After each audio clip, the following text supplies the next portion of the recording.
Bem-vindo ao canal Segredos Bíblicos 360. Você sabia que durante os rituais na antiga Babilônia, algumas mulheres dançavam nuas enquanto uma torre colossal de 2.440 metros de altura era erguida? Essa estrutura teria sido 3 vezes mais alta que o Burj Khalifa, o arranha-céu mais alto do mundo moderno. Eventos surpreendentes como este envolvem a história lendária da Torre de Babel. Durante muito tempo, muitos especialistas consideraram que uma torre com tais dimensões era simplesmente impossível. Contudo, um experimento recente revelou que, com a tecnologia da época, sua construção teria sido totalmente viável. Pesquisadores modernos usaram o mesmo tipo de argila encontrada na antiga Mesopotâmia para fabricar tijolos similares aos mencionados na Bíblia e os submeteram a testes com uma prensa hidráulica. Um tijolo típico, seco ao sol, quebrou com apenas 400 quilos de pressão, o que limitava seu uso a construções de no máximo 150 metros de altura.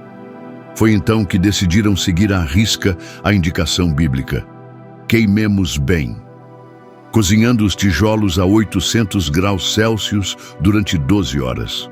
O resultado? Um tijolo tão resistente que suportou até 3.000 quilos de pressão. Com essa resistência, os cálculos indicaram que seria possível erguer uma estrutura de 3.000 metros de altura. Em outras palavras, a mítica Torre de Babel, com uma altura estimada de 2.450 metros, estava totalmente dentro dos limites físicos de sua época. Seria como empilhar 3 Burj Khalifas, um sobre o outro, mas sem aço, sem guindastes ou concreto reforçado. Apenas barro, tijolos cozidos, fogo e um adesivo natural extraído do solo babilônico. Agora imagine o desafio.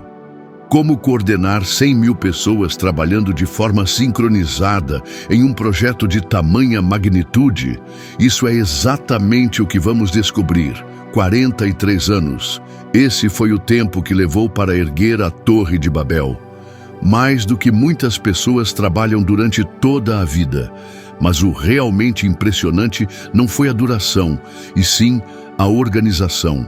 100.000 trabalhadores atuavam diariamente por mais de 4 décadas. Eram organizados em esquadrões de 1.000 pessoas, cada grupo sob a supervisão de um líder. Trabalhavam em 3 turnos rotativos. Enquanto uns descansavam, outros transportavam tijolos. O trabalho nunca parava, nem aos sábados, nem em dias sagrados. Era uma máquina humana operando sem pausa, 24 horas por dia, 7 dias por semana. A logística era monumental. Cada trabalhador precisava de 3 refeições diárias, o que implicava preparar 300.000 porções de comida por dia. Padeiros, cozinheiros e ajudantes dedicavam-se exclusivamente a alimentar os construtores. A água vinha do rio Eufrates e era transportada em cântaros de cerâmica nas costas de jumentos e trabalhadores escravizados. Mas o custo da obra foi devastador.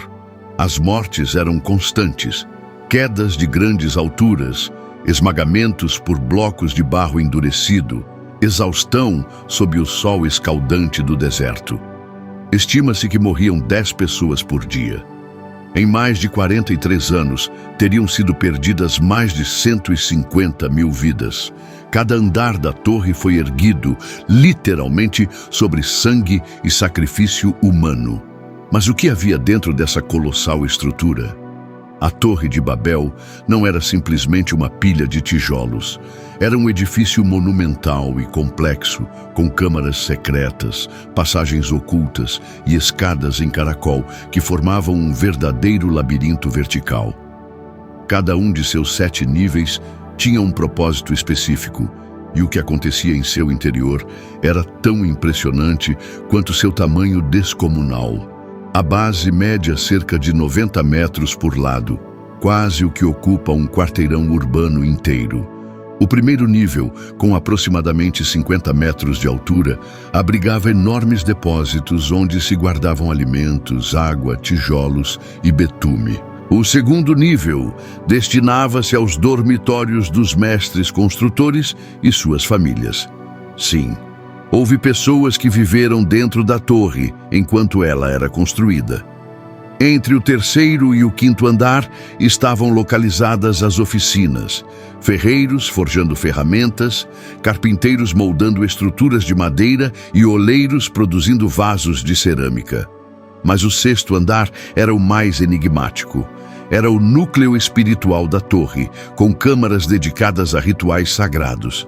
Ali, mulheres dançavam nuas ao redor do fogo, invocando o favor dos deuses para que a torre alcançasse os céus. As antigas tabuletas descobertas por arqueólogos descrevem esses rituais com detalhes vívidos. Era um culto ao poder humano, à grandeza, ao anseio de tocar o divino com as próprias mãos. O sétimo e último nível da Torre de Babel era o mais sagrado, um observatório celestial. De lá, os sacerdotes contemplavam as estrelas, interpretavam os céus e buscavam conexão com as divindades. As paredes internas eram revestidas de betume polido, formando uma superfície escura e refletiva como um espelho, que devolvia o reflexo das chamas dançantes das tochas, simulando um céu invertido. Mas havia um desafio monumental. Como transportar materiais pesados a uma altura tão grande sem elevadores? Essa era a dura realidade enfrentada pelos trabalhadores dia após dia. Eles acordavam às 4 horas da manhã, comiam pão duro com cebolas cruas e começavam a subida de centenas de metros por rampas em espiral que rodeavam a torre, carregando tijolos de quase 15 quilos em cada mão. Sem corrimãos, sem equipamentos de segurança. Um tropeço significava uma queda mortal, e os corpos dos que caíam eram enterrados nos alicerces. Acreditava-se que seus espíritos ajudavam a manter a estrutura em pé. Apesar do perigo, nunca faltavam voluntários. Por quê? Porque o pagamento era em prata pura.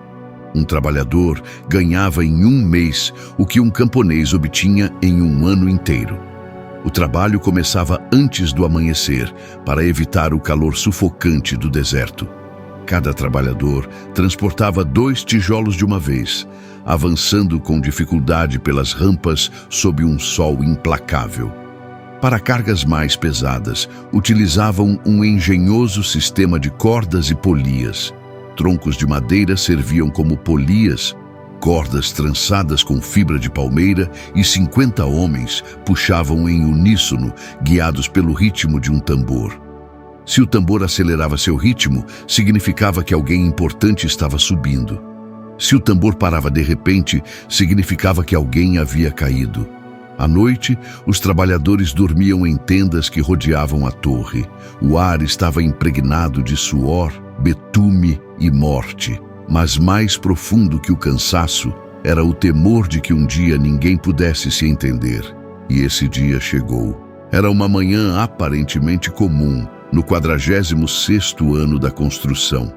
Os trabalhadores iniciavam sua jornada como de costume, carregando tijolos, betume e ferramentas.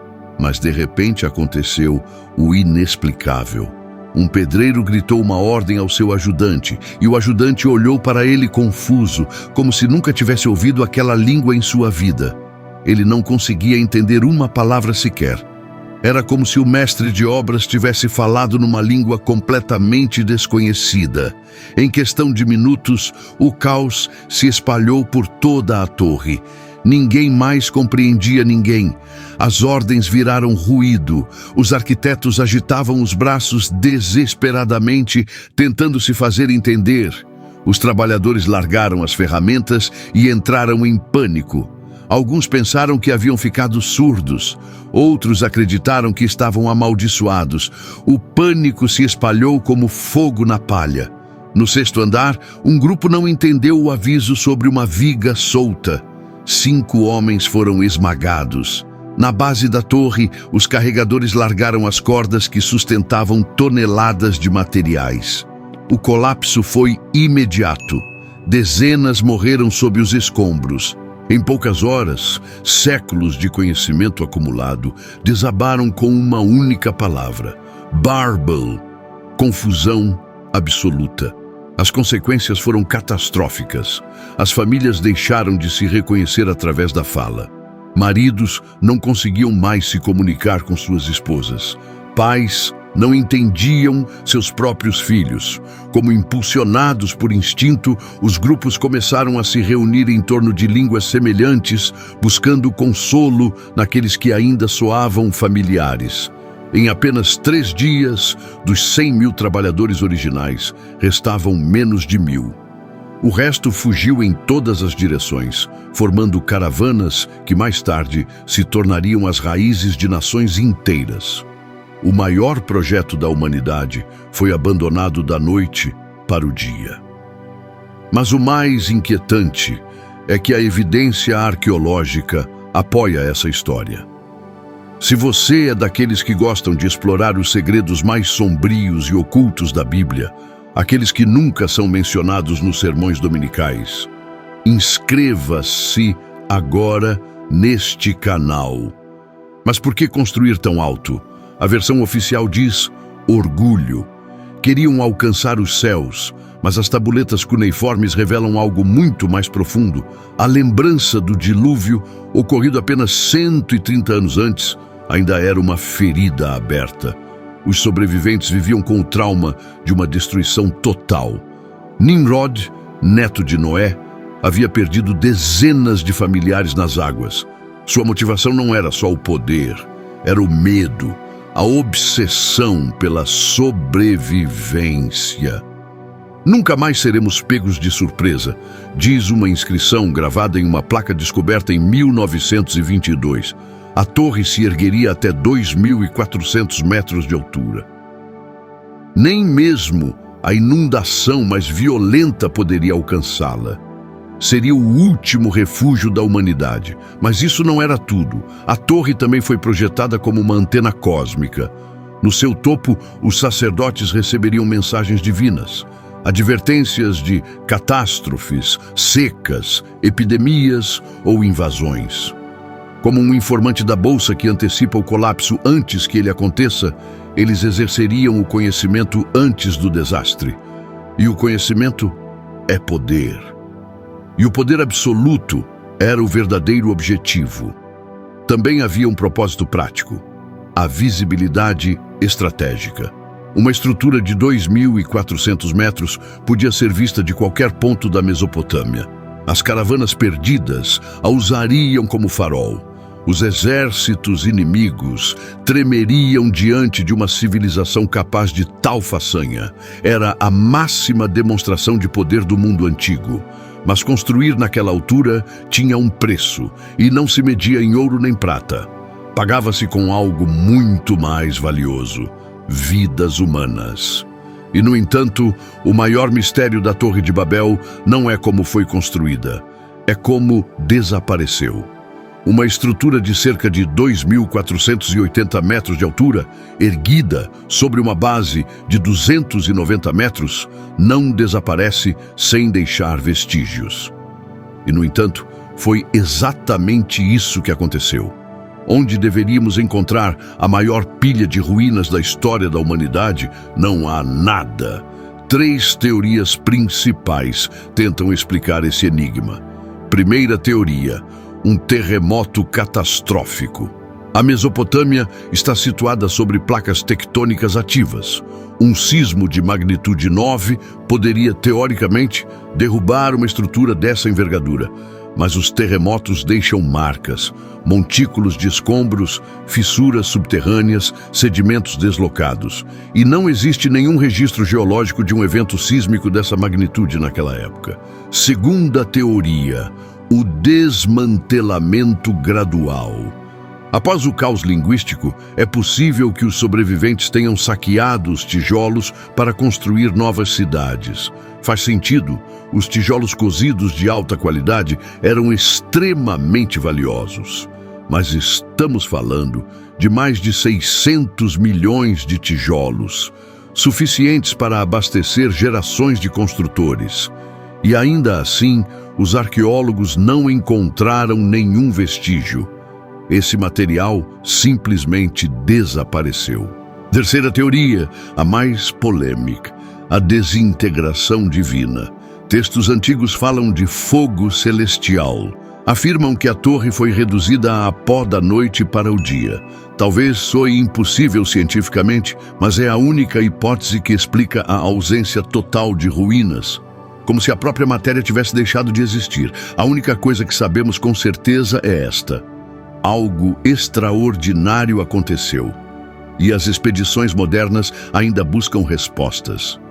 No nível mais alto da Torre de Babel, a cerca de 2.470 metros de altura, existia uma câmara secreta.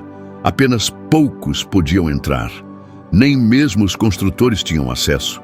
Somente os sumos sacerdotes e suas sacerdotisas virgens. O que acontecia em seu interior era o segredo mais bem guardado da Babilônia. Textos não cuneiformes, recentemente decifrados, revelam o impensável. Tentavam abrir um portal. Literalmente acreditavam que, na altitude adequada e por meio dos rituais corretos, podiam rasgar o véu entre os mundos. Segundo os escritos, onde o céu toca a terra, os deuses caminham entre os homens. O topo da torre foi projetado como uma máquina cósmica, um círculo de obsidiana polida, de cerca de 30 metros de diâmetro, gravado com símbolos astronômicos. No centro, um altar de ouro maciço, onde as sacerdotisas dançavam nuas sob a lua cheia. O sangue menstrual delas era recolhido e misturado com mercúrio líquido, formando um espelho mágico que, segundo diziam, refletia outros reinos. Muitas delas enlouqueceram. Os registros falam de mulheres que viram demais e jamais voltaram a falar com coerência. Uma delas, antes de se lançar do alto da torre, gritou: "Eles já vêm. As estrelas têm olhos." Seu corpo nunca foi encontrado. Testemunhas afirmaram que ela se dissolveu em luz antes de tocar o chão. Talvez a confusão das línguas não tenha sido um castigo divino. Talvez eles conseguiram. Talvez algo tenha cruzado esse portal. O que você acha que realmente aconteceu? Foi o juízo de Deus? Ou uma entidade de outro mundo atravessou o limiar? Os construtores da Torre de Babel podem ter descoberto verdades que a humanidade só voltaria a tocar milhares de anos depois. Não foi magia negra, não foi tecnologia extraterrestre, foi alquimia pura. E tudo começou com algo enganosamente simples: barro das margens do Eufrates. Moldaram tijolos com uma argila especial. Não uma argila comum, mas um composto raro, exclusivo daquela região. Mas o verdadeiro segredo veio depois. Ao contrário das construções típicas da época, cujos tijolos secavam ao sol, os tijolos de Babel eram cozidos em enormes fornos que atingiam temperaturas de 800 graus Celsius. Esse calor extremo transformava a estrutura molecular do barro, fazendo com que cada tijolo fosse tão resistente quanto pedra. Mas nem isso era o truque definitivo. A genialidade residia no adesivo. Usaram betume natural, um tipo de petróleo espesso, negro como o abismo, que brotava da terra formando poças. Ao aquecer, o betume penetrava profundamente nos poros do tijolo, formando uma união mais forte que o cimento moderno. Tão duradoura que ainda hoje, 4.000 anos depois, os arqueólogos encontraram tijolos de Babel ainda grudados uns aos outros. Tentaram separá-los com martelos e não conseguiram. Cada tijolo pesava cerca de 15 quilos e tinha dimensões impressionantes. Para completar a torre, foram necessários 600 milhões de tijolos. Era uma produção em escala industrial, 50.000 tijolos por dia, os 365 dias do ano. com fornos funcionando sem descanso. Para alimentar esses fornos, florestas inteiras eram consumidas como combustível. Mas toda essa tecnologia não teria servido de nada sem resolver um problema crucial. Como erguer tijolos de 15 quilos a mais de 1.980 metros de altura, quase 2 quilômetros rumo ao céu? Se você já se impressionava com a engenharia da Torre de Babel, espere para ver o que descobrimos sobre a Arca de Noé. Clique agora no vídeo que aparece na sua tela e descubra como Noé construiu um barco de 3 andares, com capacidade para 70 mil animais vivos. A evidência científica vai te deixar sem palavras. Que Deus te abençoe e até muito em breve.